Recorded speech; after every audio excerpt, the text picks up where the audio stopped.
जय हिंद दोस्तों, झारखंड फेस में आपका स्वागत है। जिस किसी ने भी चैनल को सब्सक्राइब नहीं किया है जरूर सब्सक्राइब कर लें। आज हम फिर से एक नए बिंदु पर चर्चा करने के लिए आए हैं कि जब से आपने एक आर्टिकल देखा है कि हेमंत सोरेन सरकार एक फिर से 2016 के पहले की नियोजन नीति को से नियुक्ति को शुरू करने जा रही है, ये कितना सही होगा या गलत होगा, इसी बिंदु पर हम चर्चा करने के लिए रहेंगे। और ये हम आप पर छोड़ देते हैं, अभी आप सभी दर्शकों पर छोड़ देते हैं कि ये सही रहेगा या गलत रहेगा। आप कमेंट सेक्शन में बता सकते हैं। हम सारे बिंदुओं पर चर्चा कर देंगे, ये आप पर निर्भर करने के लिए छोड़ देंगे कि आप सारे बिंदुओं पर एक बार विश्लेषण कर ले जाएगा। हम सारे पहलू बता देंगे कितना सही है, इसके ये पॉजिटिव पहलू है या नेगेटिव पहलू है। इसके बाद ये आपके ऊपर निर्भर लगता है, आप बताइएगा कि कमेंट सेक्शन में ये सही है या गलत है।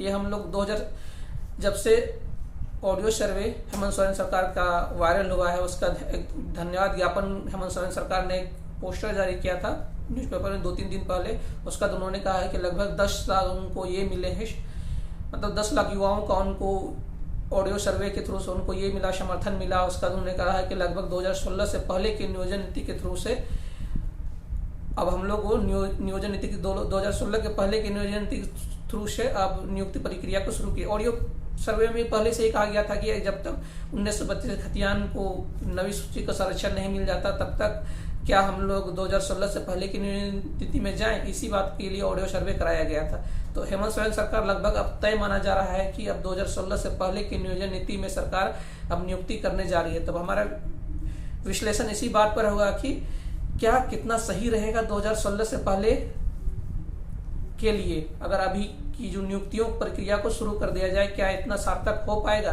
क्योंकि 2016 से पहले झारखंड में ऐसी कोई नियोजन नीति थी नहीं, झारखंड के लिए कोई कट ऑफ ईयर नहीं था। सबसे पहले 2016 से पहले वो सब बिंदुओं पर हम लोग नहीं जाएंगे, हमने बहुत पहले वो सब बता दिया था।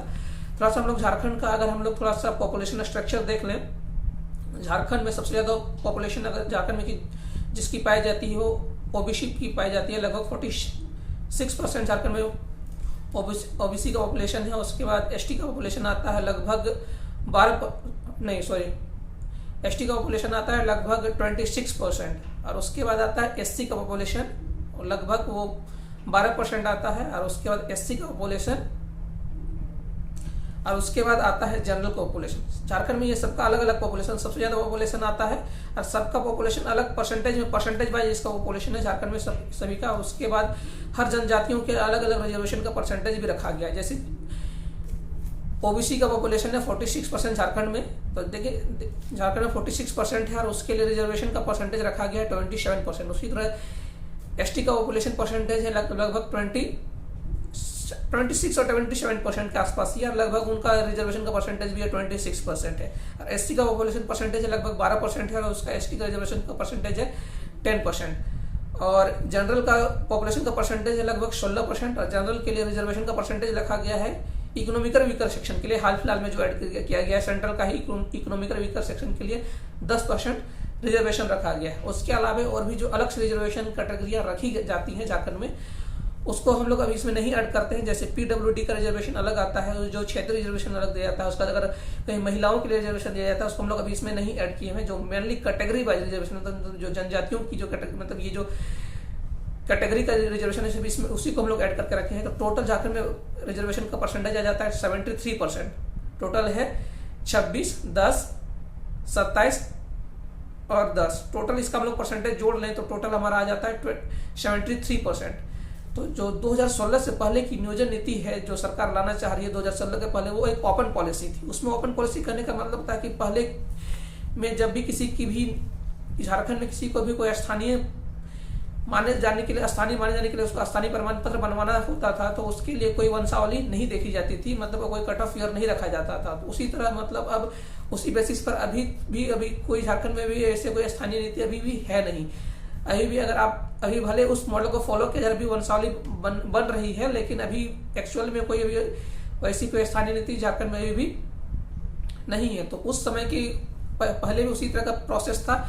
एक जनरल वेरिफिकेशन होता था कि झारखंड का निवासी है कि नहीं, उसका फिजिकल वेरिफिकेशन कराया जाता था कि मीन्स उसका घर यहाँ पर है कि नहीं, इस क्षेत्र में है कि नहीं। उस आधार पर उस पॉलिसी में रखा यह गया था कि लगभग 50% पॉपुलेशन यहाँ के लिए रिजर्व होता था। 50% में सारे कैटेगरी के कैंडिडेटों के लिए परसेंटेज रखा जाता था। तो उस सारे 50% में ही सारे कैटेगरी के लिए रिजर्व रहता था। मतलब 50% सबके लिए रहेगा रिजर्व कैटेगरी के लिए, और उसमें जनरल में रिजर्व कैटेगरी में सारे आ जाएंगे, एसटी, एससी, ओबीसी और इकोनॉमिकल वीकर सेक्शन, और उसके अंदर और भी जो कैटेगरी आ जाएंगे रिजर्व कैटेगरी में। अगर हमारे पास महिलाओं के लिए रिजर्वेशन है स्टेट के थ्रू से तो उसको भी रखा जाएगा, और पीडब्ल्यूडी के लिए रिजर्वेशन है तो उसको भी रखा जाएगा। जितने तरह के मतलब सैनिकों के लिए, अगर जैसे शहीदों के लिए सैनिक, झारखंड के लिए शहीद सैनिक के लिए कोई रिजर्वेशन रखा गया है, इस तरह के खिलाड़ियों के लिए भी कोई रिजर्वेशन रखा गया है, तो इस तरह की रिजर्वेशन की भी कोई भी कैटेगरी आएगी तो ये भी इसी कैटेगरी में हमारा आ जाएंगे। मतलब जितने भी 50% या फिर जितने भी 60% जो कट ऑफ रखा जाएगा ये इसी के अंदर में हमारा आ जाएगा। तो ये कट ऑफ या तो 50% रख सकती है सरकार, या तो ऐसे पहले तो सरकार 2016 से पहले ये 50% था, में भी सरकार अभी 60% रख सकती है। 50 और 60% में यही एक कॉन्फ्लिक्ट का विषय है। तो सबसे बड़ा विषय ये अभी मान करके चलिए, देखिए यही एक सबसे बड़ा विषय है कि क्या इस पॉलिसी के तहत सरकार को भी नियुक्ति प्रक्रिया को शुरू करना चाहिए। उसका जो 50% जो बच जाता है फिर वो ओपन टू ऑल रहेगा, मीन्स जो 50% जो खाली सीट बच जाएंगे, उस खाली सीट के लिए अब फिर से सारे प्रतिभागी फिर से फाइट करेंगे। मतलब 50% सीट रिजर्व रहेंगे रिजर्व कैटेगरी के लिए, और जो 50% बचे हुए सीट है उसमें वो रिजर्व जनरल कैटेगरी के जो इकोनॉमिकल वीकर सेक्शन के जो नहीं आते हैं वो फाइट करेंगे। उसके बाद जो रिजर्व कैटेगरी से बच गए जो अनक्रीमी लेयर के कैंडिडेट है, मतलब जिनका कटअप उसमें नहीं बना है, वो बच करके इसमें आ जाएंगे अनरिजर्व कैटेगरी वाले में, मतलब जनरल कैटेगरी में 50% में। और अदर स्टेट के भी हर कैंडिडेट इस क्षेत्र में अप्लाई कर सकते हैं। तो क्या आपके विचार से ये नियोजन नीति सुटेबल लग रहा है? क्योंकि झारखंड के अलावा अगर हम लोग झारखंड आसपास के अलग अलग राज्यों से सीमाएं शेयर करता है, 5 राज्यों से सीमाएं शेयर करता है, तो क्या ये सारे राज्य झारखंड के विद्यार्थियों को इतना संरक्षण देती है? अगर हम देखेंगे इधर हो गया बिहार हमारा हो जाता है, इधर बंगाल हो जाता है हमारा, नीचे इधर हमारा यूपी हो जाता है, अगर नीचे हम लोग देखेंगे तो छत्तीसगढ़ हमारा हो जाता है, उड़ीसा हो जाता है। तो ये सारे राज्य इतना संरक्षण दे पाते हैं हमारे कैंडिडेट को? अगर नहीं देते हैं तो हमारे इन राज्यों को, मतलब झारखंड के राज्य को, उन कैंडिडेटों को इतना संरक्षण क्यों देना चाहिए? आपके ऊपर ये निर्भर करता है। तो सरकार को भी ये निर्णय लेना चाहिए, क्योंकि अगर यही नीति अगर सरकार को लानी थी तो आप इस नीति को पहले ही लेकर के आ जाते, इतना वेट क्यों करवाए? आपकी क्या राय है इस विषय में जरूर बताएं। इस वीडियो को ज़्यादा से ज़्यादा लाइक, शेयर और सब्सक्राइब कर दें, और इस वीडियो को देखने के लिए आपका बहुत बहुत धन्यवाद।